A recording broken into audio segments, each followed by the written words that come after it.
رب العالمين والصلاة والسلام على رسوله الكريم محمد بن عبد الله الأمين وعلى آله وأزواجه وذرياته ومن تبعهم بإحسان إلى يوم الدين. أما بعد، فإن الله تبارك وتعالى في القرآن المجيد والفرقان الحميد أعوذ بالله من الشيطان الرجيم بسم الله الرحمن الرحيم وقال الرسول يا ربي إن قوم اتخذوا هذا القرآن مهجورا. جاءت هذه الآية في سورة الفرقان. میرے نوجوان دوستوں اور ساتھیوں اور میرے دینی بھائیوں، اللہ تعالیٰ نے سارے انسانوں کی ہدایت کے لیے اپنے آخری نبی محمد صلی اللہ علیہ وسلم پر حضرت جبرائیل علیہ السلام کے واسطے قرآن کریم نازل کیا. یہ قرآن اللہ کی کتاب ہے جو سارے انسانوں کے نام ہیں. اس موضوع پر گزشتہ درس میں نے تفصیل کے ساتھ گفتگو کی تھی. فی الحال ہمیں جو گفتگو کرنی ہے وہ یہ کہ ہم جب مسلمان ہیں اور قرآن کو اللہ کی کتاب مانتے ہیں تو ہمارے لیے ضروری ہے کہ ہم قرآن کے احکامات پر عمل کریں. آج کے درس کا ہمارا موضوع ہے کہ قرآن اور ہمارا عمل. قرآن کریم کی تلاوت کے جو فضائل ہیں کہ ایک حرف پر 10 نیکی ہے. الف لام میم کی مثال اللہ کے رسول صلی اللہ علیہ وسلم نے دے کر ہم سب کو سمجھایا کہ الف لام میم کوئی ایک حرف نہیں ہے، بلکہ الف ایک حرف ہے، لام ایک حرف ہے، میم ایک حرف ہے. جو آدمی الف لام میم کہتا ہے، پڑھتا ہے، اس کلمے کی تلاوت کرتا ہے، اس کے لیے 30 نیکیاں لکھی جاتی ہیں. ہر حرف پر 10 نیکی ہے. مزید ان نیکیوں کو اللہ جتنا چاہے بڑھائے، وہ اللہ نیکیوں کو بڑھاتا ہے، انعامات کے ساتھ فضل و کرم کا معاملہ کرتا ہے. تو میں یہ کہہ رہا تھا کہ قرآن کی تلاوت کی اہمیت ہے، اس پر خاص اجر و ثواب ہیں. اسی طرح جو افراد قرآن کو یاد کرتے ہیں، جو چند سورتوں کے حافظ ہیں اور جو پورے قرآن کے حافظ ہیں، یقیناً حفظ کرنے والوں کے بھی خاص فضائل ہیں.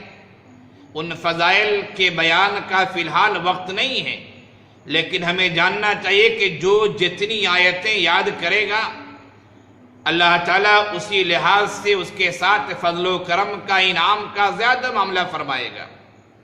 تو قرآن کو یاد کرنے اور قرآن کی تلاوت کرنے، قرآن کو سمجھنے، قرآن کے احکامات کو ماننے اور قرآن کے مضامین پر یقین کر کے اپنی زندگی میں اسے لانے کی بہت اہمیت بھی ہے اور بہت فضیلت بھی ہے، جس کے بارے میں ہم شریعت اسلامیہ کی طرف سے جانتے ہیں اور علماء کے، حفاظ کے، ائمہ کے بیانات اس موضوع پر ہم سنتے رہتے ہیں. قرآن کے اتنے فضائل ہیں کہ گھنٹوں اگر بیان کیا جائے قرآن کے فضائل مکمل نہیں ہو سکتے ہیں. انفرادی پڑھنے کے بھی فضائل ہیں، تلاوت کرنے کے فضائل ہیں، اجتماعی طور سے اس پر غور و فکر کیا جائے اس کے بھی فضائل ہیں. قرآن کریم کے مضامین کو سمجھا جائے، اس کو عام کیا جائے، عالم بنا جائے، فاضل بنا جائے، مفتی بنا جائے، اس کے الگ فضائل ہیں. جو قرآن کو جتنی اہمیت دے گا اسی لحاظ سے اس کے فضائل بڑھتے چلے جائیں گے. اور قرآن اسی لیے نازل ہوا ہے کہ قرآن کے مضامین کو سمجھ کر خود بھی عمل کیا جائے اور دوسروں کو بھی عمل کی دعوت دی جائے. قرآن اس لیے نازل ہوا گھر میں تلاوت کی جائے اور پھر اللہ تعالیٰ سے قرآن کریم کے حوالے سے قرآن کریم کو پڑھ کر تلاوت کر کے دعائیں کی جائیں۔ قرآن کی بہت ساری سورتوں کے فضائل ہیں کہ وہ سورتیں رحمت بن کر میدان حشر میں قیامت میں اپنے پڑھنے والوں کے پاس آئیں گی، وہ سورتیں سائبان کا کام کریں گی۔ قرآن کریم کی بہت ساری آیتیں ہیں جن کی الگ سے فضیلتیں احادیث میں وارد ہوئی ہیں۔ قرآن کریم کی سورتیں میں سے ایک سورہ بقرہ ہے، جس گھر میں سورہ بقرہ کی تلاوت کی جاتی ہے اس گھر میں شیاطین جنات وغیرہ نہیں آتے ہیں، وہ گھر شرور و فتن سے محفوظ رہتا ہے۔ تو دوستو، قرآن کریم کی تلاوت کی اہمیت ہے، لیکن ہم آپ کو یہ بتانا چاہتے ہیں کہ جتنی فضیلتیں ہیں قرآن کی تلاوت کی اور اس پر عمل کرنے کی، ہم اتنی ہی زیادہ قرآن سے بے اعتنائی برتتے ہیں۔ کتنے گھر ایسے ہیں جن گھروں میں قرآن سال میں صرف رمضان میں کھولا جاتا ہے، اور کتنے ایسے گھر ہیں مسلمانوں کے جہاں قرآن رمضان میں بھی نہیں کھولا جاتا، رمضان میں بھی تلاوت نہیں ہوتی ہے۔ کتنے گھر ایسے ہیں مسلمانوں کے جہاں قرآن صرف اس وقت کھولا جاتا ہے جب گھر میں کسی کی میت ہوتی ہے اور جنازہ گھر سے اٹھتا ہے تو قرآن خوانی کے لیے قرآن کھولتے ہیں۔ ایسا نہیں ہونا چاہیے۔ قرآن کریم کو پڑھنے کا معمول بنانا چاہیے، قرآن کریم کی تلاوت کا معمول بنانا چاہیے، قرآن کریم میں تفکر اور تدبر کرنے کا، قرآن کو سیکھنے کا معمول بنانا چاہیے۔ اور ہمیں یہ سمجھنا چاہیے کہ جس طرح ہماری زندگی کے لیے کھانا اور پینا ضروری ہے، جس طرح ہماری زندگی کے لیے کپڑے لتے ضروری ہیں، جس طرح ہماری زندگی کے لیے کمانا ضروری ہے، اسی طرح ہماری زندگی کی اصلاح کے لیے، زندگی کی درستگی کے لیے، نفس کی اصلاح کے لیے قرآن کی تلاوت بھی ضروری ہے اور قرآن کے احکامات پر عمل کرنا بھی ضروری ہے۔ ہم نے قرآن کریم کے ایک آیت کی تلاوت کی، اللہ کے رسول صلی اللہ علیہ وسلم قیامت کے دن فرمائیں گے، یہ کہا جائے اللہ کے رسول کی طرف سے ایک مقدمہ دائر کیا جائے گا۔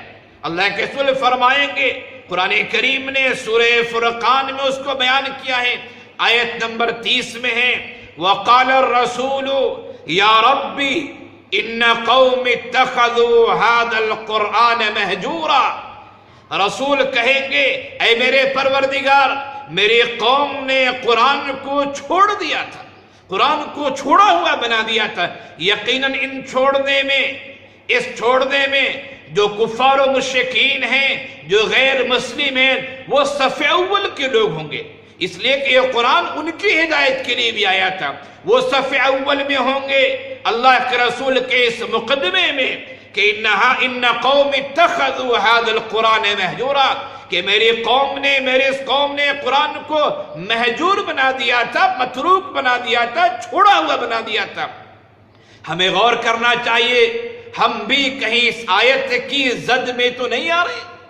اپنے آپ کو ہم مسلمان کہتے، قرآن کی تلاوت نہیں کرتے، ہم اپنے آپ کو مسلمان کہتے، قرآن کے احکامات کو نہیں مانتے، ہم اپنے آپ کو مسلمان کہتے، قرآن کریم میں جو اللہ کی مرضیات بتائی گئی ہیں ہم اس پر پوری طرح یقین نہیں رکھتے، یا یقین رکھتے تو ہیں لیکن عمل نہیں کرتے ہیں۔ ایسا نہ ہو کہ ہمارا بھی شمار ان لوگوں میں نہ ہو جائے جن لوگوں نے قرآن کریم کو چھوڑ دیا ہے۔ قرآن کریم کو اپنے سینے سے لگائیے، قرآن کریم کو پڑھنا سیکھیے۔